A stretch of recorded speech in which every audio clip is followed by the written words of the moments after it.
Hello বন্ধুরা, কেমন আছো তোমরা সবাই? আজকে চলে এলাম একটা রেসিপি নিয়ে। আজকে বানাচ্ছি আমরা গুলগুল্লা। তার জন্যে গুড়টা জলে ভালো করে ফুটিয়ে নিলাম, গ্যাসের মধ্যে বসিয়ে।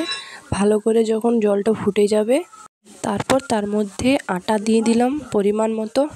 আমরা ঘরে যতজন সদস্য আছি সেই রকমভাবে আটা দিয়ে ভালো করে মিক্স করে নিতে হবে। মিক্স করে নেওয়া হয়ে গেছে, তারপর একটু সব দিয়ে দিব।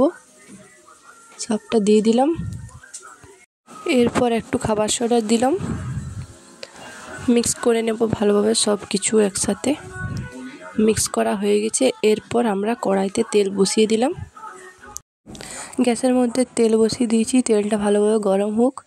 তার মধ্যে এদিকে ডিম রান্না হবে, তার জন্য ডিম সিদ্ধ করছে। আলু ডিম রান্না হবে তার জন্যে। এরপর মিশ্রণটা আস্তে আস্তে একটা করে ছেড়ে দেবো। এই যে তেল গরম হয়ে গেছে, লাল হয়ে গেছে পুরো। এবারে এগুলোকে উঠিয়ে নেব। দোকানের মতো নরম নরম, খেতে দারুণ হয়েছিল। রেসিপিটা কেমন হয়েছে তোমরা জানাবে। যদি ভালো লেগে থাকে তাহলে লাইক, কমেন্ট, শেয়ার করে দেবে।